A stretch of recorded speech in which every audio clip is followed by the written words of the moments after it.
going to do is walk you through our experiences, some examples that we have seen of how successful AI strategies have been delivered.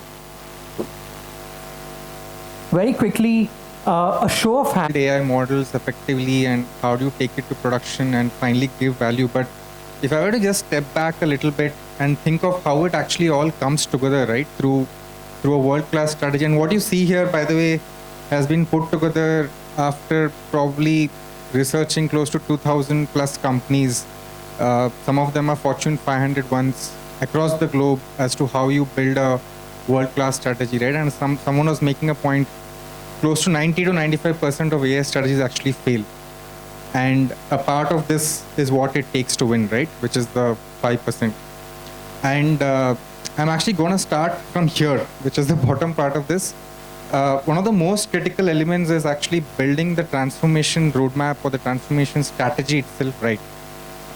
It's very easy for a CEO or any of these CXO leaders to say, I want to do AI, and then everyone in the company starts building a bunch of AI products. And what you end up getting is actually a death by 1,000 pilots, right? So everyone is doing AI, but you don't know whether it's actually adding to the bottom line or not. So I think ensuring that it's A, leadership driven, and B, it's value backed. And we call this the treasure map, right? Understanding where your treasure map lies. And I know of an example. I think there was this, there's this huge aluminum company in the Middle East. They probably produce 5 to 7% of the world's aluminum. And they embarked on this AI and analytics driven transformation 5 years back, when a lot of them in their sector had not done it. And today they sit on, they generated close to 17-18% additional EBITDA value by just doing this over the last 3-4 years, right? And they started off by exactly doing this, setting a target as to what you want to achieve from a bottom line perspective.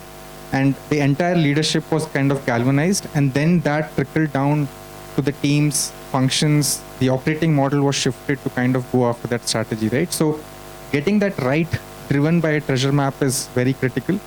And the second is a talent workbench. I think a lot of us are heading different functions in our companies.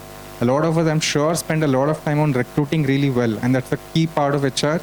But also, how much time do we actually spend on making the people we recruit successful, right? So that's a very critical part of the AI strategy as well, getting it right. The third and the most important thing is actually the operating model. I can think of a personal example here where I remember I was working with one of these Fortune 500 consumer companies, very huge, very clunky as well, right? And they wanted to embark on an analytics transformation back then. And one of their key challenges was getting the business and the tech teams to talk to each other, right? It was very difficult to do that. And this was close to 3-4 years back where they came up with this. And for them to do this whole thing, which is squads, tribes, which is very easy for us to think about, was quite tough, right? Getting it together, making the OKRs and stuff, but they stuck to it.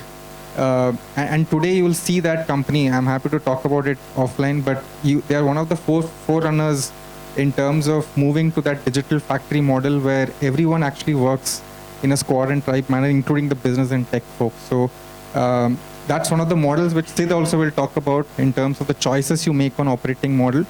But getting this right, getting the whole way your company is coming together is very important.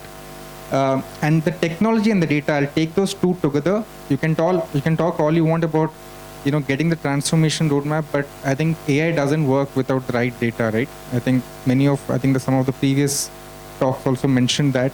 And it's also important to kind of ensure that you build the right data products. And I can think of a company where they wanted to embark on this procurement transformation, but when they started looking at the data, it took them 5 months to get the data right. And it was because, there's this mic that I'm holding. In one plant, it would be called a mic. In another plant, it's a black mic, right? It's the same item, but coded differently. And it took them 4-5 months to kind of get that data right. So building the right data products, which will actually feed into some of these squads, which therefore can then be self-sufficient, and making it modular, integratable, is kind of super critical. And lastly, change management. This is not the fluffy change management that we keep talking about. This is hardcore. How do you kind of culturally change a full organization so that you're geared up for the strategy, right? So I think that's an important one. Sid, you can talk through some of the choices.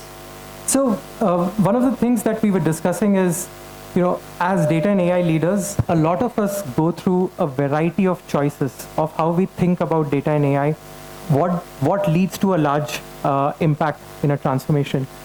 Praveen talked about AI strategy and business strategy. One of the big pieces is, how, when we ask some of the AI leaders as to how are you thinking about AI in 2026, right? Everyone's going through a planning session. Typically, the answer comes out as, I have 40 use cases to kind of build. I have X number of use cases. It feels like a laundry list, right? How does this tie with the strategy? How does this tie into the impact? That's a very critical piece that we see at least 40-50% of the organizations that miss, right? Again, fewer AI bets, right?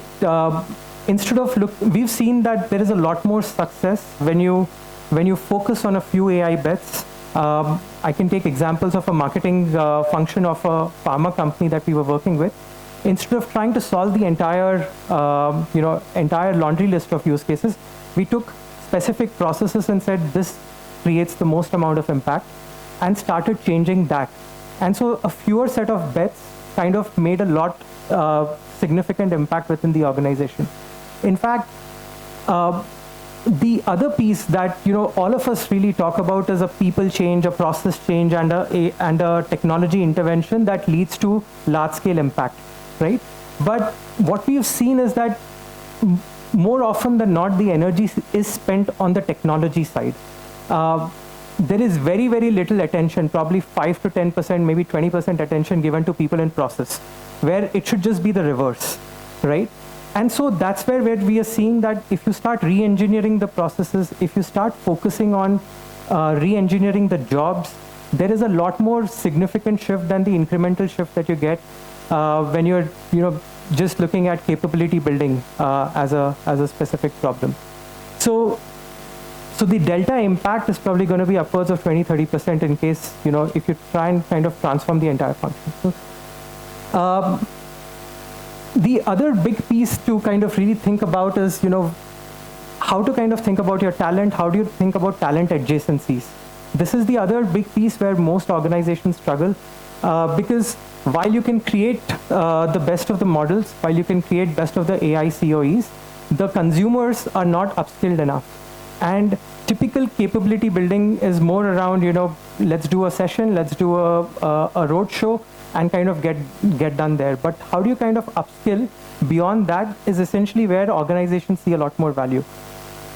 There is a lot that we can cover, and we can spend a lot of time on each of these and give examples.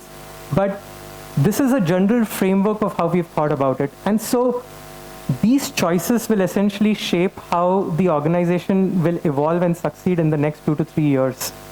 So when you get when you get back to your desk on a Monday morning, think about the use cases, think about the kind of work that you're doing, and start making some bold choices, decisions on what to do, and more importantly, what not to do. How do you kind of push the envelope further in trying to get better at driving impact through AI? Thank you. Thank you so much.